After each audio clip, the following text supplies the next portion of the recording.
Political party के लोगों का दूसरे पार्टी के कार्यालय में जाना उचित, प्रोटेस्ट करना उचित नहीं है। हम प्रोटेस्ट करिए, बाहर तो सब कोई करते हैं, हम लोग भी बाहर में करते हैं प्रोटेस्ट। ऐसा मौका मिला है कि हमको लोग भी प्रोटेस्ट किए, लेकिन एक सिंबॉलिक प्रोटेस्ट रहता है। कायदे से अब किसी के ऑफिस में घुस जाइए, आज हमारे यहाँ जनता दल यूनाइटेड का ऑफिस है, अब यहाँ पर कोई आ जाए 100, 200, 500 आदमी लेके 5-10 आदमी, 20 आदमी मैक्सिमम, ये तो गलत बात है, तरीका गलत है। नमस्कार, मैं शिव और आप देख रहे हैं आर्यन खबर। देखिए, प्रधानमंत्री मोदी को लेकर वोटर अधिकार यात्रा के मंच से अभद्र टिप्पणियां की गई। उस टिप्पणियों को लेकर बीजेपी खासा नाराज चल रही है। एनडीए के तमाम घटक दल के नेता ने अपनी आपत्ति दर्ज करवाई है, लेकिन वहीं कल बीजेपी की तरफ से एफआईआर भी दर्ज कराया गया था। लेकिन आज एक बार फिर से बीजेपी के नेता, बीजेपी के कार्यकर्ता, मंत्री सभी आज सदाकत आश्रम पहुंच गए और सदाकत आश्रम विरोध करते हुए नजर आए। लेकिन इसी बीच कांग्रेस के कार्यकर्ता और बीजेपी के कार्यकर्ता दोनों आमने सामने दिखे और इसी बीच रोरेबाजी और लाठीबाजी भी हुई। मतलब दोनों तरफ से डंडे और ईंटें चलाए गए। दोनों की तरफ से जो कार्यकर्ता थे दोनों घायल हुए। कुछ कार्यकर्ताओं का आरोप था कि ये शुरुआत जो थी वो बीजेपी की तरफ से की गई थी, वहीं बीजेपी का आरोप था कि ये कांग्रेस की तरफ से गई थी। बाकी ये जांच का विषय है कि किस पार्टी ने पहले कौन रोड़ा चढ़ाया, ये जांच का विषय है। अब देखना होगा। इसी बीच बिहार सरकार के मंत्री अशोक चौधरी का भी बयान सामने आ जाता है। उन्होंने कहा है कि राजनीतिक में वैचारिक लड़ाई होती है, व्यक्तिगत लड़ाई नहीं। पहले उनके बयानों को सुनवाते हैं कि क्या कुछ कह रहे हैं।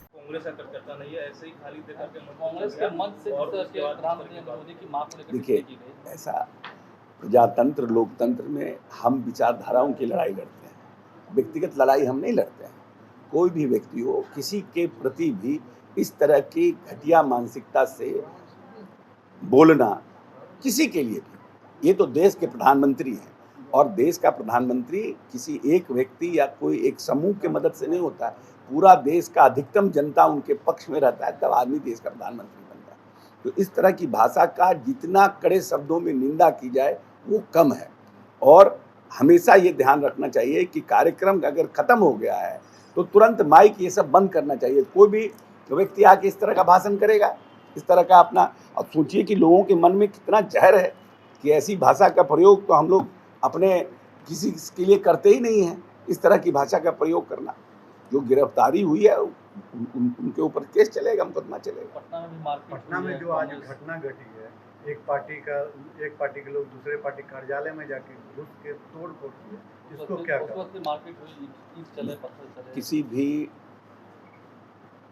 पॉलिटिकल पार्टी के लोगों का दूसरे पार्टी के कार्यालय में जाना उचित, प्रोटेस्ट करना उचित नहीं है। हम प्रोटेस्ट करिए, बाहर तो सब कोई करते हैं, हम लोग भी बाहर में करते हैं प्रोटेस्ट। ऐसा मौका मिला है कि हमको लोग भी प्रोटेस्ट किए, लेकिन एक सिंबॉलिक प्रोटेस्ट रहता है। कायदे से अब किसी के ऑफिस में घुस जाइए, आज हमारे यहाँ जनता दल यूनाइटेड का ऑफिस है, अब यहाँ पर कोई आ जाए 100, 200, 500 आदमी लेके 5-10 आदमी, 20 आदमी मैक्सिमम, ये तो गलत बात है, तरीका गलत है।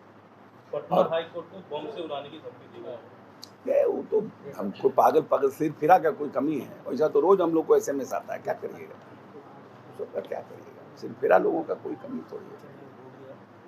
तो आपने साफ तरीके से सुना कि उन्होंने कहा कि राजनीतिक में वैचारिक लड़ाई होती है, व्यक्तिगत लड़ाई नहीं लड़ी जाती है और किसी को भी अधिकार नहीं है कि किसी ये पार्टी में घुसकर विरोध मार्च करे या मतलब विरोध करे।